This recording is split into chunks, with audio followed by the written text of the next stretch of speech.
Vitória, sequência de vitórias, na verdade, né? São 3 vitórias seguidas do Fluminense, sei lá quando, no Carioca que a gente conseguiu isso, e o Fluminense vence um clássico contra o Vasco. Odair Hellmann pode ser chamado de Mister Clássicos.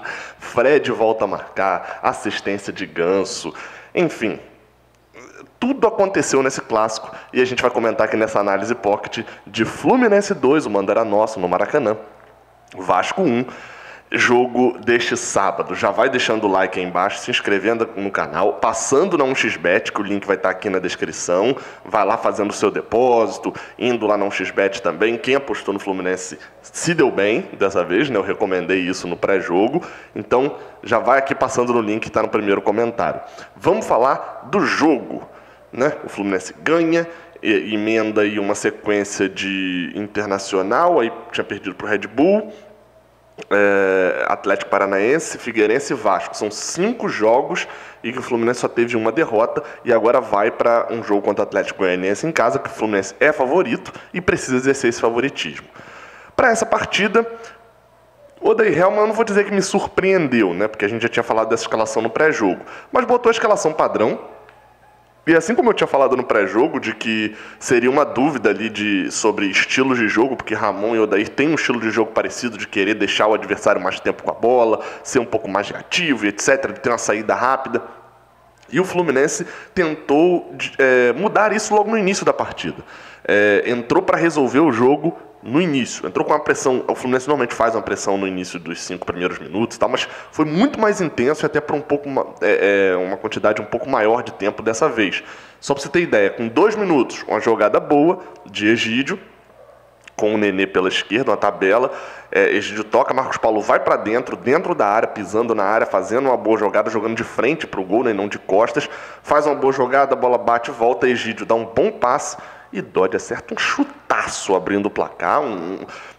Ainda bem que ele não fez os outros gols que ele tentou chutando, porque esse era o que precisava entrar. Sem dúvida, um golaço absurdo de Dodge. Com 2 minutos, com 2 minutos, o Fluminense já conseguia o êxito na sua função que a postura oferecia, né? Que o Fluminense queria. Com essa postura, queria abrir o placar e sair na frente. Com 7 minutos, mais chance. O Fluminense apertando saída de bola, marcando pressão. Evanilson para Yuri, e aí Yuri vindo pela direita, né? Yuri entra pisando na área mais uma vez, assim como contra o Atlético Paranaense. Ele tenta meio que tirar de Fernando Miguel cavando, a bola vai para fora. Depois teve outra chance com Yuri dando uma estourada para frente, Nenê aproveitando o erro da zaga, mas aí a bola bate, volta, sobra para ele e ele bate para fora, acaba perdendo uma oportunidade. Isso tudo com 10 minutos de jogo. O Vasco, até esse momento, tentava forçar todo o seu ataque pelo seu lado esquerdo, lado direito do Fluminense, onde tinha Calegari. E já o lado direito do Vasco, né, que era de defesa, que era com Pikachu, marcava muito mal e dava espaço para Nenê, Egídio e Marcos Paulo. Ou seja, Egídio podia fazer o que tinha de melhor, que é a parte do ataque. E na parte da defesa não era ameaçado. Aos 18 minutos, de novo, a bola aérea, que é o grande problema do Fluminense. Porque depois dos 15 minutos iniciais, né, fazendo isso tudo e fazendo gol, o Fluminense diminuiu um pouco o ritmo e voltou a jogar do jeito que gosta mais, porque aí era o Vasco que tinha que propor o jogo. O Vasco nunca tinha saído atrás no placar com o Ramon Menezes no comando. Então é óbvio que ele ia ter dificuldades para isso, o Fluminense tinha que explorar quando tivesse a bola nos contra-ataques. A diferença é que o Fluminense não esperava que os contra-ataques fossem sair tão na frente do campo ofensivo, né? Porque apesar do Vasco ter tido 2 chances com bola aérea, uma com 18 e uma aos 46 do primeiro tempo, né, foram as 2 chances do Vasco no primeiro tempo. Porque todas as outras originando, o Vasco subiu, melhorou, mas não produzia, é o que eu estou falando, não conseguia produzir, e o Fluminense se aproveitando de saídas de bola errada do Vasco. Aos 32 teve chance, aos 42 teve chance de Evanilson cara a cara. Essa é uma chance que, vamos lá, teve muita gente falando, né? Foi uma jogada de Yuri para Egídio, Egídio faz um cruzamento, Fernando Miguel não soca para tão longe, a bola sobra para Evanilson. Para mim, esse gol pesa para Evanilson, né? Essa perda de gol pesa. Vou falar mais disso na análise individual dos jogadores. Pesa porque Evanilson perdeu contra a Red Bull e perdeu contra o Figueirense. Isso é claro. Mas dessa vez, olhando o gol uma vez só, você pensa, pô, o canto tá todo aberto, é só ele ter calma, dominar e tocar ele no canto. O problema é que atrás dele tinha Felipe Baixo que deu um carrinho. Se ele tem um pouco mais de calma, Felipe Baixo travava ele. Então, não era... Dos 3 foi o menos perdido. Foi um gol perdido? Foi. E é o que eu falei, conta muito porque ele vem de uma sequência sem gols e com gols perdidos. Mas é aquele negócio, né? A fase é fase também. Há um mês atrás essa bola entrava. Então, teve chance de Calegari também chegando pela direita, assim como a de Yuri, e o Fluminense termina o primeiro tempo num nível aceitável, num nível bom, jogando melhor do que o Vasco e dentro da sua postura, uma postura de marcação, pressão logo no início, depois descendo um pouco as linhas, só que qual que é o negócio de descer as linhas do Fluminense, que a gente vai ver no segundo tempo? Normalmente ele volta para fazer a primeira linha de marcação no meio de campo. Contra o Vasco, pela quantidade de erros de passe do Vasco na saída de bola, Felipe Bastos, então, foi um presente para o Fluminense. O Fluminense conseguia roubar essa bola no meio de campo com a segunda linha dele. E aí tinha contra-ataques toda hora, com passe entrando pela direita, cruzamentos vindo da esquerda. No segundo tempo, o Vasco fez uma mexida, o Fluminense não mexeu, pelo menos até os 20 minutos, e o jogo foi... Esquece o que aconteceu a partir dos 36 minutos do segundo tempo, tá? Do 0 aos 35, não teve nada de acontecimento, de oh meu Deus e tal. As anotações que eu fiz. Aos 10 minutos, o jogo era cadenciado e o Fluminense aos poucos ia baixando a linha na marcação, ia dando mais campo para o Vasco, garantindo que o Vasco não ia conseguir criar tantas jogadas. E isso fica claro com 2 lances. Com Evanilson num contra-ataque partindo sozinho, assim como a gente via contra Palmeiras, contra Grêmio, aquele bloco que saía sozinho, e numa única chance do Vasco conseguir ataque sendo pela ponta, sempre com Thales Magno em cima de Calegari, e que pelo que eu contei, no 1 contra 1 foi 5-1 para Thales Magno. Foi tanto pela qualidade dele, do jogador do Vasco, indo para cima de um lateral. No mano a mano, é óbvio que a vantagem é de quem está com a bola, e Calegari, apesar de uma atuação, vou analisar melhor a atuação na análise individual, uma atuação ok, sofreu com ponta rápido e bom toda hora em cima dele. Aos 20 minutos, o Fluminense começa a adiantar um pouquinho a linha, mas tem substituição, né? Ele faz a mexida de colocar sair Marcos Paulo e entrar o Wellington Silva, para tentar implementar velocidade para Evanilson partir sozinho no contra-ataque. Foi essa a impressão que me deu. Porém, ele tinha Luiz Henrique, que para mim, naquele momento, parecia ser o melhor a entrar. Eu estava errado, no final das contas. Logo depois ele faz 2 mexidas. Calegari claramente cansado, sentindo, precisa ser substituído, estava muito cansado já. Coloca-se Igor Julião, é a opção de lateral direito que tem no banco. E Yuri no meio já com o amarelo, coloca Hudson, que é o reserva hoje de Yuri, aparentemente.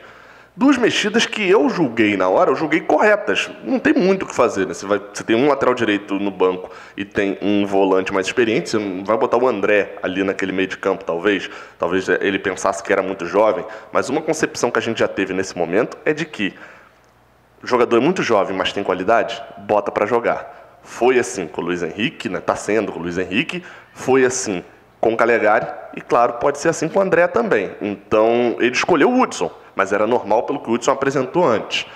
Bem, o Vasco só jogava com Thales Magno, tem Igor Julião agora com mais vigor físico na marcação, mas apesar de ser pior marcador do que Calegari.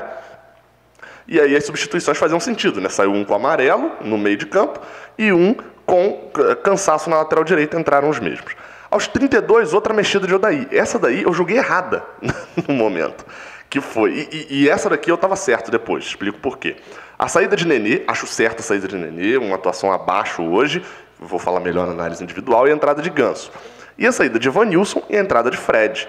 Bem, claramente o Odair Hellmann queria prender a bola, segurar a bola, cadenciar o jogo, fazer troca de passos e, numa oportunidade, matar o jogo com uma boa finalização de Fred. O Fluminense já tinha voltado a marcar num bloco todo lá atrás, tentaria sair num contra-ataque com o Wellington Silva, se garantindo muito em um Wellington Silva e com o Igor Julião, pelo que deu a entender, estava no ordenado dele ali sair também em velocidade pela direita, ou seja, aproveitar 2 velocidades e torcer para Fred chegar a tempo na frente para poder fazer a finalização de gol, né? Porque não dá para contar com o Julião e o Wellington Silva para finalizar. Aos 36, acontece algo parecido com isso. Uma boa jogada de Wellington Silva numa arrancada de contra-ataque, ele dá o passe no meio, Ganso vê Fred passando, a zaga do Vasco já estava completamente aberta já, Ganso dá um bom passo para Fred, mas a intenção, pelo que deu a entender, era ele dar em Fred e Fred devolver nele, porque estava livre, porque estava longe da área ainda. Fred decide soltar uma pancada, dá um bom chute. Ó, o barulho do chute de Fred passando.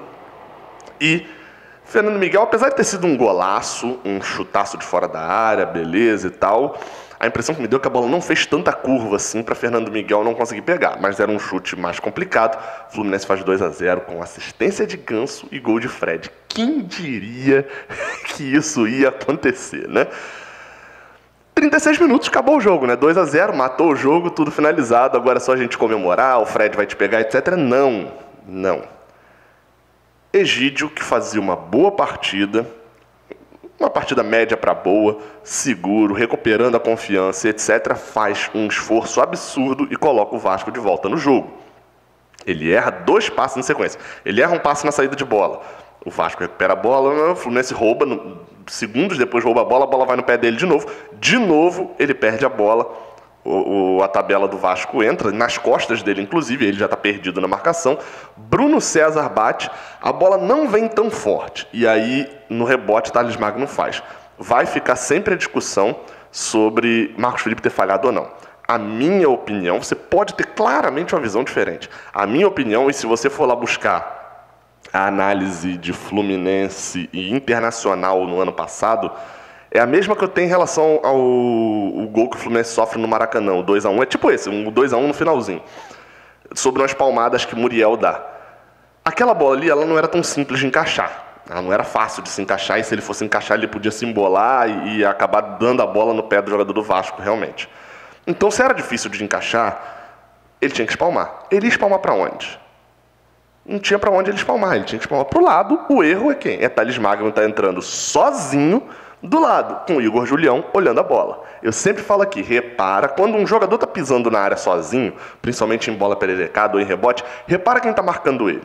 Porque normalmente o cara que está marcando ele está olhando a bola. Mas assim, a bola não se marca, o jogador que se marca.